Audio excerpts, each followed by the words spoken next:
Number 10. A block of mass 1, M1, is on top of a block of mass M2, as you see in the diagram. The lower block is on a horizontal surface, and a rope can pull horizontally on the lower block. The coefficient of kinetic friction for all surfaces is mu. What's the resulting acceleration of the lower block, that is our mass 2, if a force F is applied to the rope? Assume that the force, is sufficiently large so that the top block slips on the lower block. Okay. So as you see in our given choices, we have to find the A2. And to solve this systematically, we're gonna first draw the force body diagram. So I'm gonna draw the frictional force first. So there's gotta be a frictional force for our mass 1 and mass 2 combined by the surface of our table. And the normal force that's relevant for this friction is gonna be the mass of 1 and 2. It's a perpendicular, Fn, and this is gonna be our force of friction.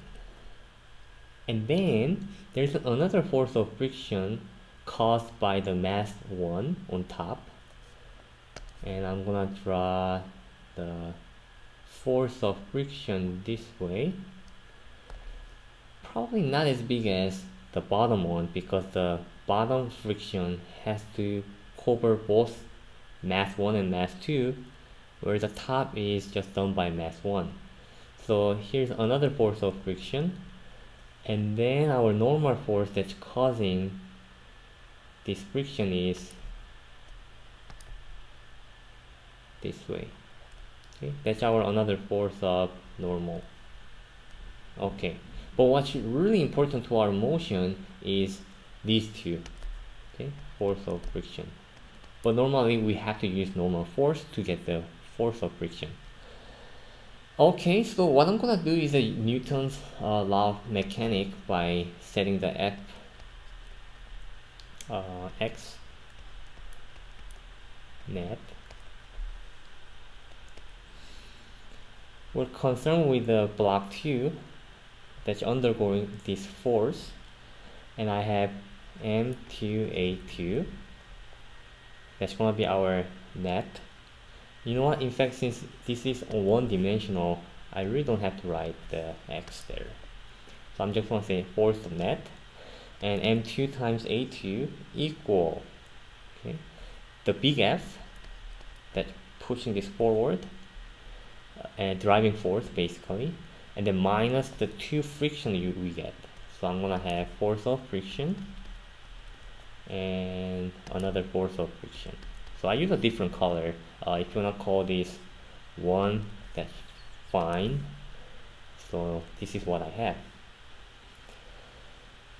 Okay, this big F, the driving force, I'm gonna just keep it just the way that it's written, as we see in the choices. We have to do something about these two. And obviously we just have to divide both sides by M2 at the end, as you see M2 all over the choices here. Okay, let's write the F2. So the top, this mass is causing the retardation of the mass 2, the motion of mass 2. So I'm gonna have force minus normal force. We already defined it as mass 1, and then gravity. That's our normal force for this. Okay, you know, in fact, I'm gonna change that to green because that's what I wrote here. So M1G,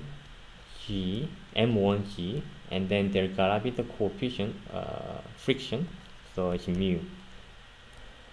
And then for the bigger friction on the bottom, So again mu, but this time it's a combined mass. So mass 1 plus mass 2, and don't forget to have gravity multiplied. So this is our normal force times the coefficient, and normal force times coefficient, and each correspond to the force of friction. I'm gonna choose the orange color because that's what I have in the force diagram. So mu m1 m2 g.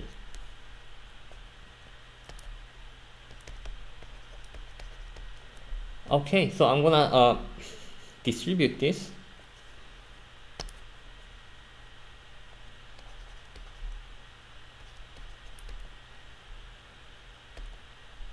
Okay, I have to have plus sign because I distribute with minus sign.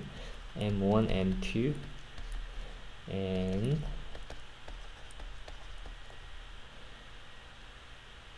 I can divide. Okay, I can combine the like terms. I see two mass can be combined. So force minus coefficient times gravity constant, 2m1 plus m2 over m2 equals a2. So this is our final answer. And do we have it here? Looking at it, definitely A.